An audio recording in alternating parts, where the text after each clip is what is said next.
And so, we know that there's a game afoot here. I just think that the problem we're having right now, Alex, is getting some of these agents are all around the immigration enforcement movement. They're on the inside. They're all around and on the inside of the Tea Party movement. They have, infiltrated, and we've got to do something. We have got to do something, Alex, to get the true blue people here together and soon to strengthen and improve communication and cooperation in a way that cannot be derailed by the infiltrators and the crazies. The best way to deal with it is to call it out when you see it, but to follow the people to their car, get their license number. You'll then discover they're a Fed or they're working for the Southern Poverty Law Center, and that's come out.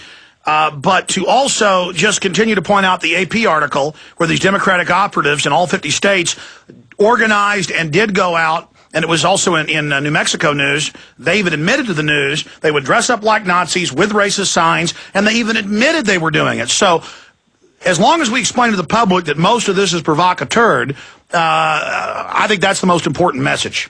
Well, we're going to basically, the Tea Parties have been important and strong up to this point, but we're going to basically steer people away from the rally thing into the campaigns and elections, because we feel that is the number one place that the public can make the difference that it needs to make. Yeah, we need to have Tea Parties inside the State House in hearings, inside the County Commissioner's Court, inside the City Council, not just dissipating all of our energy standing around in the street. Well, each campaign for public office that's active right now is a mini organization in itself that needs money and people. And the candidates, I don't think that the Feds and the Democrats and others have a lot of agent provocateurs that are posing as candidates right now, and it's too late for them to create them. They are able to get activists out there, people at events, and events are the most vulnerable things that there are. But basically, these people are highly sophisticated liars. 99% of what I'm having to deal with and what the American public is having to deal with right now, I think could be described in 2 words: sophisticated liars. Well said, my friend. Other points you want to get out there to the public. Let's talk about Mexico being a failed state and collapsing, and the acceleration of crime and murder, especially racial murder, including piracy now in places in Texas bordering Mexico. Well, I've just recently heard about some of the piracy.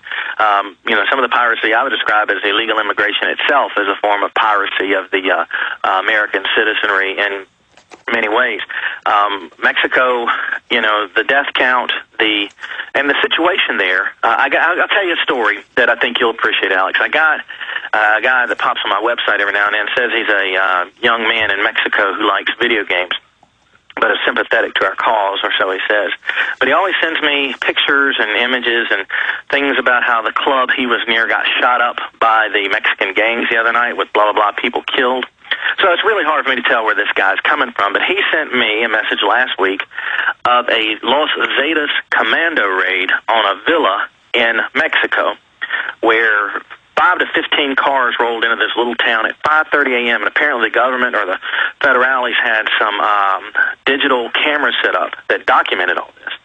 And they got out and they blocked the roads and secured the access in a paramilitary fashion with their ski mask and their assault rifles, all converged on a villa of some drug lord or something and started firing through the windows or whatever. And he wanted to know what I thought of the tactics of Los Zetas. And I said the tactics of Los Zetas are horrible, and what you see here in this film is horrific. However, what you see here in this film could not happen in over half of America, because there are more armed men with more firepower than you see in this video within a 1-mile radius of my house due to a thing called the Second Amendment. And if that type of thing happened in a lot of neighborhoods around America at 5:30 in the morning after the first gunfire went off, a lot of people would open their windows and handle it from their bedrooms. That's what Mexico I see where you're going with this. This is the way they threaten you. I get the same stuff. What do you think of this? What do you think of how we'll kill you? Oh, are you concerned about that as a form of intimidation? So that's what it is, a threat. It is, but it's also, my response is that because I live in the United States and because I'm a free American with First and Second Amendment rights, that if they came into my neighborhood, or still over half the neighborhoods in America, and tried that, they wouldn't get out scot-free. You're not going to, or they wouldn't get away with it more than once. You know, the citizenry of America is armed, and we are arming ourselves in greater capacities every day, especially after watching trailers for films like Machete. And therefore, we, the people of the United States, are empowered. In Mexico, the government has guns, the gangs have guns, the people have none. And so they are perpetual victims. And what do you think of the Mexican president? We're going to play this clip in a moment, coming out and talking about his people in America, his people and how they're being abused. This is a foreign power openly in the U.S. telling us what to do in our country. What's your take on that? Well, I think that we should, every time he tries to step in the White House, he should be presented with a bill for his people in our country, an estimated bill. And each time he comes back, he should be handed the increased total bill and explain that he's not going to be allowed in the United States or in the White House or any other government institution, much less a couple years ago, Alex, he didn't even bother with stopping by the White House. He broke with diplomatic decorum and just entered the United States and traveled around the Southwest talking to his people. So I guess we're sort of better off that he actually stuck with diplomatic protocol this time as the head of state and went to the White House instead of just walking into our country and going around talking to his people on his own. I think that he should be presented with a bill for the cost of his people. Well, just imagine if, say, there were 30 million French in Germany, and the French president went to Germany and told the German government what to do and told the 30 million French to manipulate the political process in that country. That is an act of war. That is an act of subterfuge. That is an act of military overthrow, of conquest, of infosora, a law infosora. And no other country would put up with this, but because the globalists want this, it is allowed, and our media doesn't point out how outrageous this is. Let's go ahead and play a clip from the news covering this information.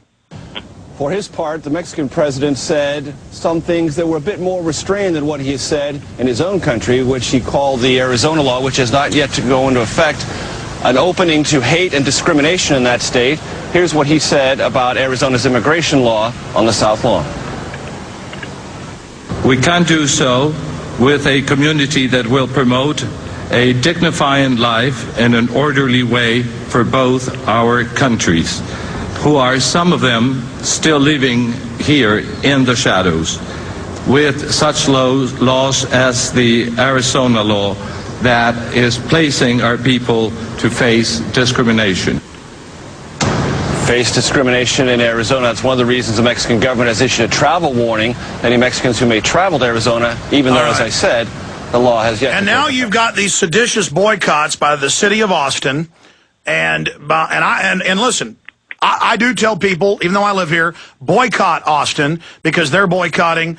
And you should call the Austin City Council if you live in Texas or other areas and say, we're going to boycott you until you stop boycotting Arizona. And California's doing this. We're talking about not buying power from Arizona because the elites want to bust this country open. But while I have William Gheen with us for this segment, the next, maybe 5 minutes of the next hour, if he can do it, because I'm going to take a few calls, I'm sure Mr. Gheen already knows this because he's so well-researched. But what I've discovered living in Austin and in other articles around the country, city council members' brothers in the past and others, the La Reconquista leaders in my town have been busted in the past. One of them was caught beating within an inch of their life some people they'd smuggled in as a coyote who hadn't paid all their cash.